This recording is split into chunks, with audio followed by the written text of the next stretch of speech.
Hi, welcome to my channel. இன்றைக்கி பச்சை சுண்டைக்காய் குழம்பு எப்படி வைக்கிறதுன்னு பார்க்கலாமா? வாங்க வீடியோக்குள்ளே போயிடலாம். ஹாய், இன்றைக்கி டேஸ்டியாக சுவையாக பச்சை சுண்டைக்காய் குழம்பு எப்படி செய்யறதுன்னு பார்க்க போகிறோம். ஒரு கடாய் வச்சுட்டு ஒரு 2 கரண்டி எண்ணெய் ஊற்றிக்கலாம்.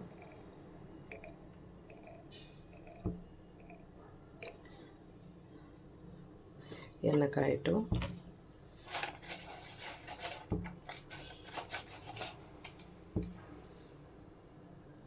இது வந்து தாளிப்பு வடகம், இது போட்டுக்கலாம். இது போடும்போது நல்ல வாசனையாக இருக்கும்.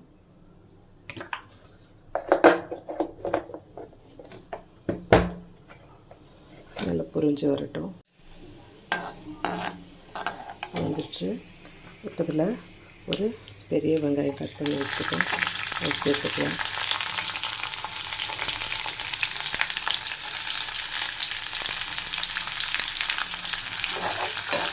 நல்லா வதக்கிக்கலாம்.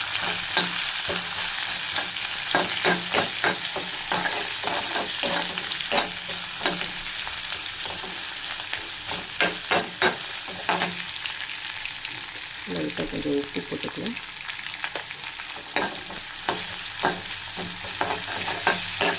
இதுக்கு முன்னாடி பச்சை சுண்டைக்காய் என்ன பண்ணிடணும், ஒன்று ஜஸ்ட்டு சும்மா 2ஆக கட் பண்ணிக்கலாம், இல்லைன்னா சின்ன உருண்டை வேணும் அதில் இடித்து நசுக்கி வச்சுக்கலாம்.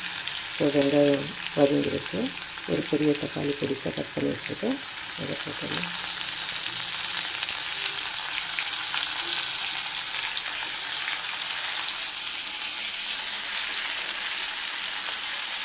அதோடு கூட ஒரு 6 பல்லு பூண்டு நல்லா வதங்கிட்டு இது நல்லா அடங்கிட்டு பச்சை சுண்டைக்காய் சேர்த்துக்கலாம். நல்லா வதங்கி வச்சு இப்போ இதில் கொஞ்சம் போல் மஞ்சள்தூள், வீட்டிலேயே அரைச்ச மிளகாத்தூள், மஞ்சள்தூள் பாருங்கள், கொஞ்சம் போட்டாலே போதும், நல்ல வாசமாக இருக்கும். உங்களுக்கும் மஞ்சள்தூள் வேணும்னா என்னை காண்டாக்ட் பண்ணலாம்.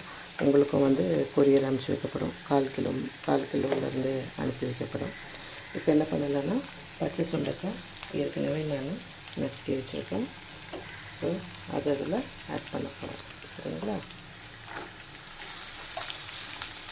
இந்த பச்சை சுண்டைக்காய் போட்டு வதக்கும்போது ரொம்பவே நல்ல டேஸ்ட் வரும்.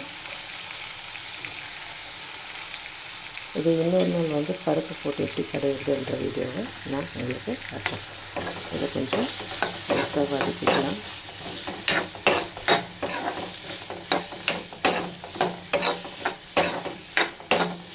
நம்ம கடையில் மிளகாத்தூள்லாம் வாங்கி சமைக்கிறதை விட வீட்டிலையே செஞ்சது. ஸோ நம்மளே அரைச்ச மிஷின்லேருந்து இதுவும் வந்து பார்த்திங்கன்னா குழம்பு மிளகாத்தூள் வீட்டிலையே அரைச்சது. உங்களுக்கு வேணும்னாலும் காண்டாக்ட் பண்ணலாம், இதை ஆட் பண்ணிக்கலாம்.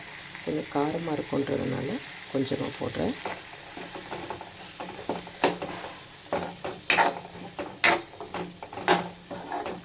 கொஞ்சம் ஒரு லேசாக ஒரு வதங்கட்டும்.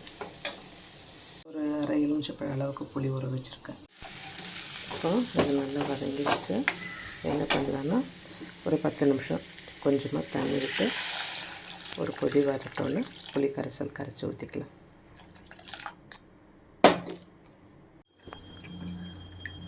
புளி கரைச்சல் சேர்த்துக்கலாம். ஊற்றிட்டு நம்ம வந்து ஒரு 5 நிமிஷம் கொதி வரட்டோன்னு லைட்டாக கொத்தமல்லி இலை தூவி ஆஃப் பண்ணிடலாம். பாருங்கள், நல்லா கொதித்து சுண்டி வந்துருச்சு. வாசனை சும்மா கமகமன்னு வருது. இப்போது ஒரு கைப்பிடி கொத்தமல்லி தூவிக்கலாம். ஒரு கைப்பிடி கருவேப்பிலை. நிறைய பேர் வந்து கருவேப்பிலையை யூஸ் பண்ண மாட்டேங்க சமையலில். கருவேப்பிலையில் எவ்வளோ மருத்துவ குணம் இருக்குன்றது உங்களுக்கு தெரியாது. சரிங்களா? அதனால் பயன்படுத்துங்க. நீங்களும் அந்த மாதிரி ட்ரை பண்ணி பார்த்துட்டு எப்படி வந்துச்சுன்னு கமெண்ட் பண்ணுங்கள். அடுத்த புதிய ரெசிப்பியில் சந்திக்கலாம். பாய்.